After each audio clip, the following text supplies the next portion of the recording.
Welcome to Africa Premium News, your front row seat to Africa's power, progress, and truth. Before we dive in, hit subscribe and turn on the bell, because here, you don't just watch the news, you witness history unfold. Have you ever wondered, what if the next global power shift isn't happening in Washington, Beijing, or Moscow, but right here, on the African coast of the Red Sea? Because right now, as you watch this, a quiet storm is building in Sudan, where an unassuming port city could change the balance of world power forever. It's a story buried under headlines, dismissed by Western analysts, and whispered about in military briefings. But make no mistake, it's real, it's happening, and it could redefine who controls the gateway to Africa. Welcome to Port Sudan, the next geopolitical flashpoint where Africa, Russia, the U.S., and China are all colliding in silence. This is not just about a base. It's about who gets to write Africa's future. Sudan, a country scarred by decades of conflict, now finds itself standing at the center of a global chessboard. In the shadows of a fragile ceasefire, Sudanese leaders have been negotiating something that could make or break their sovereignty. A 25-year deal to let Russia build a naval base right on the Red Sea, one of the most critical waterways on Earth. Now, on paper, it's a simple deal. Russia gets a place to dock 4 warships, including nuclear-powered vessels. In return, Sudan gets weapons, security training, and, most importantly, international leverage. But the implications? They're anything but simple. Because this base wouldn't just give Russia a foothold in Africa. It would give Moscow access to the Red Sea trade route, the Suez Canal, and the Indian Ocean, effectively surrounding Western interests from a new southern flank. That's why Washington is suddenly nervous. That's why Paris is suddenly calling. And that's why Beijing is silently watching, calculating what this move means for its own influence on the continent. Let's rewind for a moment.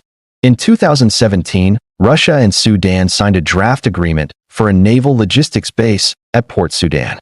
But everything froze after Sudan's internal conflicts, coups, and international sanctions. Still, Russian diplomats never left the table. They just waited, patiently, for the perfect moment. And that moment came in 2024, as Sudan's leadership struggled for legitimacy and financial support. Moscow stepped in, not with aid, not with speeches, but with infrastructure, weapons, and promises of power. According to insiders close to Sudan's transitional government, the plan was quietly revived. Satellite images showed Russian survey vessels near Port Sudan. And in early 2025, senior officials reportedly gave Moscow the green light to move ahead with Phase 1 of the base. Now, let's be clear. This isn't some symbolic outpost. It's strategic gold. Whoever controls the Red Sea controls one of the busiest shipping lanes in the world, a route worth $700 billion in annual trade. It's the lifeline connecting Europe, the Middle East, and Asia. And it runs right past the coasts of Egypt, Eritrea, Djibouti, and Sudan. The U.S. already has a major presence nearby, through its base in Djibouti. China has one too.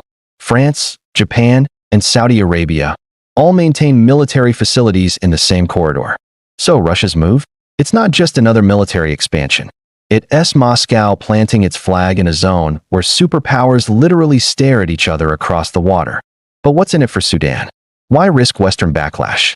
Because for Sudan, this isn't just about military cooperation, it's survival. After years of isolation, sanctions, and economic collapse, Khartoum is desperate for investment and protection. Russia promises both. In return for access, Moscow offers Sudan advanced weapons, training, and potential infrastructure development, including pipelines, roads, and port upgrades. And in a world where Western powers often attach political conditions to aid, Russia's offer comes with a different message. No strings attached, just partnership. This resonates deeply in a continent tired of being told what to do. And it's part of a broader pattern, where African nations are reclaiming agency in choosing their alliances. Still, not everyone in Africa supports the deal. Some Sudanese military leaders warn that letting Russia establish a permanent base could make the country a proxy battleground in the next global conflict. Others argue it's a bold move, one that finally gives Africa control over its own narrative of power. And they're not wrong. For decades, the Red Sea was a Western-controlled gateway. Now, African countries are turning it into their own strategic asset, and Russia, China, and the U.S. are racing to align with whichever side wins the internal struggle. Meanwhile, global media barely talks about it. Why? Because it doesn't fit the narrative that Africa is passive or powerless. But the truth is, Africa is emerging as the new center of geopolitical gravity. When Russia first proposed its Port Sudan base, few took it seriously. Today, it represents the most significant shift in maritime strategy since the Cold War. And the message is clear. Africa is no longer a bystander in global power politics. It's a player. Think about it. While the world focused on Ukraine, Gaza, and the South China Sea, something bigger has been quietly forming below the radar. A new African geopolitical order, led not by Western influence, but by African pragmatism. Countries like Sudan, Mali, Niger, and Burkina Faso are rethinking their alliances, choosing sovereignty over dependency. Russia sees opportunity. China sees competition. The West sees a challenge. But Africans see something else entirely, a future where they control their own ports, resources, and seas. Now here's where it gets even deeper.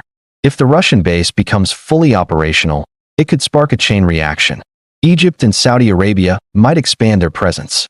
The U.S. might double down on Djibouti. China might accelerate its Belt and Road naval strategy. And suddenly, the Red Sea, once known for trade, becomes a military chessboard lined with rival powers, all claiming to protect Africa's security.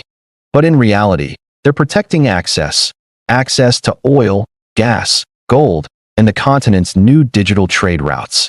Because below those waters run the internet cables connecting Africa to the world. Control the sea, and you control the signal. So, who really controls Africa's Red Sea? Right now, no one. But soon, someone will. And the country that secures Sudan's coast could decide how Africa's economic future unfolds. That's the real game being played. Not just warships and bases, but influence, connectivity, and access to Africa's heart. This isn't just about Russia versus the West. It's about Africa versus dependence. A continent saying, if you want to deal with us, you deal on our terms. And maybe, just maybe, that's why this story hasn't made global headlines yet. Because it flips the script. It's not another tale of intervention. It's the story of Africa calling the shots. So, as Port Sudan prepares for a future under watchful eyes and silent agreements, one truth becomes impossible to ignore. The age of Africa's silence is over.